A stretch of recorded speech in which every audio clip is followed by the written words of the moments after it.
Hey guys. You made it. Yeah, you guys ready for your interview today? Yeah, Totally ready. Let's do this. Is this the new Corinne? It's the new podcast studio. Finally finished it. So excited to have you guys here. What were you guys doing before I got here? Getting ready for you. Getting all set up. All right, perfect. Well, let's get right into it. If you guys want to sit down, we can get right into it. All right. Hopefully you got some interesting questions. So what do you guys want your audience to take out of this today? So think of this episode as a sit down with us over coffee. Yeah, just no real estate, no nonsense, just us. Just us. Start off with your first question. What did you guys do before real estate? So for 23, 24 years, I was in the law field. I was a paralegal doing foreclosures, construction litigation, civil litigation, a bunch of litigation. But in that, I also did real estate or title. Like people do have title companies. Attorneys do that as well. So I worked in that department for a while, and that got me even more involved into real estate. Okay. I was a teacher for 12 years. I taught fifth grade gifted, math, science, and social studies. And at one point in my career, I was not challenged. So I decided to do a complete 360. So you're saying the kids were actually behaving? You know what? They weren't terrible back then. Now it's, I remember I'm my sure it's a fifth grade. complete different. We drove Mr. Mason crazy. It was fun. It was fun. You hide your few. I can't believe I still remember his name. Well, because you drove him crazy. Probably. And tell us about your guys' family.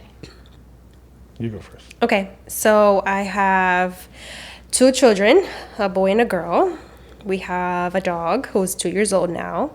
I have my husband, and that's pretty much it. I mean, my parents, my grandparents passed away. My grandmother's been a year now. My grandfather it's going to be 3 years this year in July. And extended family, obviously, but it's just immediate family is just us 5. Yeah, because of the dog. The dog is included. So, no, married, 4 kids. Our production team, my daughter runs it. So I'm happy about that. Her and her future husband, I guess. Careful. Anyway, so yes, oldest son is about 26, turning 27. Army vet. Then we have another son, Gabriel. He's about 24, turned 25. Recently married, having a baby. So we're going to be grandparents. Yay! Yes.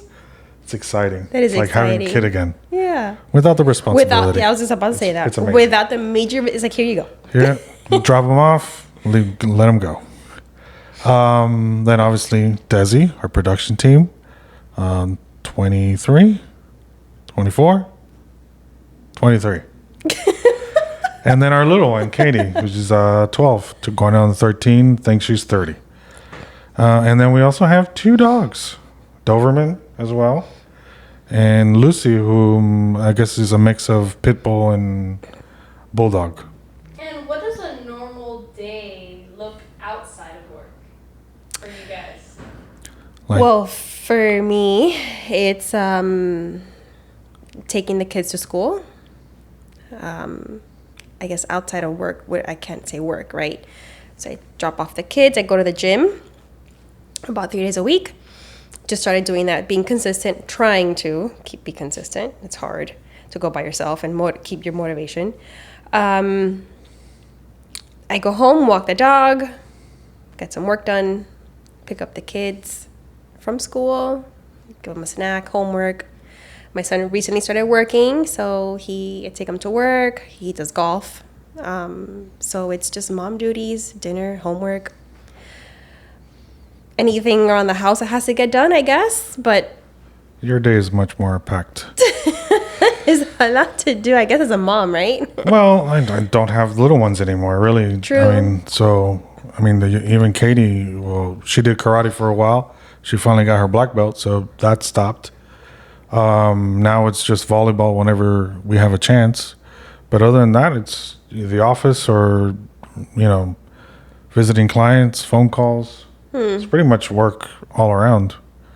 And then, So there's no outside of work really. not It really. is just work. I mean, if I do, it's just hanging around and doing whatever. Oh, but you've traveled recently. Yeah, you know, recently. You do. But, Yeah. Hopefully we It's could not the travel everyday more this thing, year. but yeah. It's not an everyday thing. And what hobbies or interests do people not know about? I guess I don't really have a hobby except going to the gym. I'm not sure if that's even a hobby. I don't know if that's a hobby. That's more like a task. So, okay, I need to go to the gym when I don't. So gotta find the time. I know. There's no excuse. I know. I know. You could go. I could go, to but find out I what don't. time to do it. So I really love horses.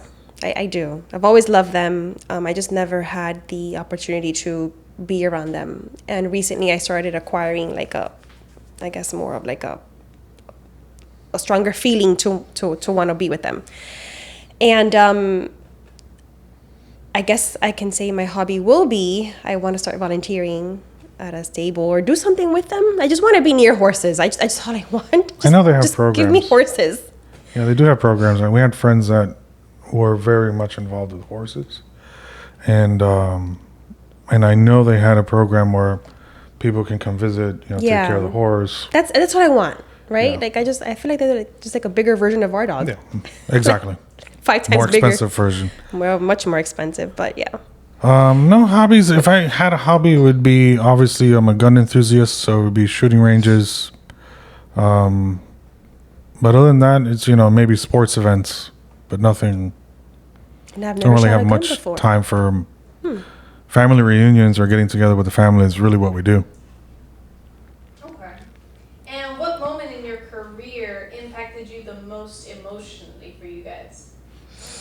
I don't know. For me, it was really in this career, because obviously I had my career before, but it was when I got my license. It was an emotional moment for me.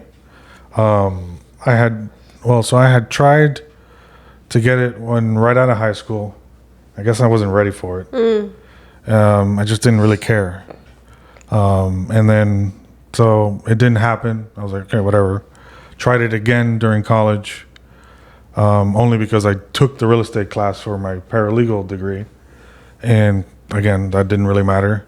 And then I finally did it one more time, and I was like, this time I'm going to do it. And finally, when I came out of that exam, I was like, finally, yes. And that was like the turning point for me. It was an emotional moment. I guess I can piggyback a little bit on that. So obviously I was a teacher, like I said, for 12 years. And for me, it was very difficult making that decision to leave the career I worked so hard for, late nights, studying and doing my thing, right? But it was emotional in the sense that I was leaving something that I worked so hard for. And it was a very tough decision to make. I kind of just said, I'm not coming back. I'm not doing it. I signed the paper. I said, nope, not coming back. Like with a blind eye, I was excited to leave did it. the law field. Well, I was excited too because I wanted this new chapter in my life. I wanted something different. But it was also very hard because I was losing stability as far as income. Like I was it's getting a scary. paycheck, right? Yeah, it's scary. And I have my family and it was a very, very tough decision to make. Luckily, my husband was very supportive. But I was leaving my income. Every 2 weeks, I had my paycheck, the 15th and the 30th. I had my health insurance with the school. So it was a very big change, and that was very emotional. It took a toll, but I did it. Here I am, and I don't regret 1 second of it. Thankfully, God bless, we're very successful. Yeah. That's good, that's good. And what is your non-negotiable when working with clients? This has got to be a fun. I think we share this one. It has to be honesty. We're not Yeah. out to get you. We're not out to, steal from you in any way. But when we talk to you and, we're asking you for information, be forthcoming. Be honest. Because if we're going to find out most things either way, during the transaction, things will come out. And if we don't know about it ahead of time, then we can't strategize for it or plan for it. And then it kind of ruins things Yeah, or it kind of delays the process or too. delay Yeah. or make it more difficult. So I think Definitely honesty. communication, yeah. Open communication. Honesty is the best. Yeah. Okay. And what's next for you guys personally and professionally? Wow. I guess professionally, my goal is to have my own my broker license. Not to have an office, but I would just like to have broker associate. Just the label sounds Just the pretty. label. The label sounds pretty. And I guess personally is to expand my real estate portfolio. I would love to have a cabin in Georgia, Tennessee, anywhere outside of Florida, really, just so I can go up, rent it Yeah. out. I guess it's just to expand on our success. Personally, well, I got the grandchild coming, so that's something I'm looking forward to. Hopefully more. Not anytime soon, but hopefully more. You got Jonathan saying no. But, expand the family, make it bigger, make it happier. Success in financially so I can leave things for my kids in the future, since there's so many of them, that we got to spread the wealth. Now we're gonna go straight into the rapid fire questions. Rapid Ooh, fire. these are fun. I don't know. Alright, We'll see. ready? What you got? Coffee or cafecito? Cafecito. Beach or mountains? Mountains. I'm conflicted. I like the beach, but I love the mountains. So I guess, yeah, mountains. Early bird or night owl? Night owl. Hey, I didn't know that about you. Dream vacation? Switzerland. Ooh, I don't know. Oh, Ireland. Yes, that's good too. Favorite Miami spot? Huh. Don't really have one. Me either, but if I had to pick one, I guess it would be Brickell. Only because it's so alive. I hate the traffic. No. Don't get me wrong. I hate the traffic, but there's so much to do there. I know, If I but had to it's pick so- one, I'd probably pick Brickell just because it's fun and there's so many places to eat. Like you can't go wrong. I don't really have one. One thing you can't live without? Food. Yeah, for sure. I wake up and already have a headache if I'm not eating. Like, I love eating. Obviously, you can tell. Well, you can't tell on me, but I do love to I eat. love eating. I love food. Biggest pet peeve?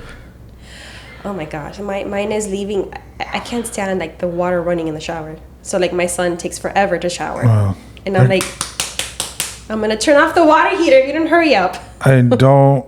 To me, is lack of response when things don't get answered. When I ask a question and I don't get a Oh response. yeah, it's irritating too. It's like I gotta have. Even with my text messages, they come in, I gotta respond. Yeah. Go-to comfort food? I don't really have a comfort food, but favorite meal, obviously, good steak, rice, and garbanzo beans. Yeah, I wouldn't call mine comfort food, but I would say chocolate. I can binge on chocolate. I control myself, obviously, but I can have Snickers, Kit Kat, Twix any time of the day, all day, if I wanted to. I don't. And that's pretty much all the questions. All right. That's it? Oh, Yeah, that's all. okay, thank you. Of course. Is there anything else you guys want to add in or? I don't know. I just look forward to, you guys watching the video and getting as much information as you possibly can. That's what we're here for. Hopefully you got to know us a little bit more. Yeah. Outside of real estate. And hope you like our new studio. Yeah. Well, I know I love it. It's really nice. I worked hard on this. Took a while. It did take a while, but finally got it done. That's right. Amen to that. All right, guys. So don't forget to subscribe, ring that bell so you get the notifications for our next videos, and we'll see you next week. See you next week.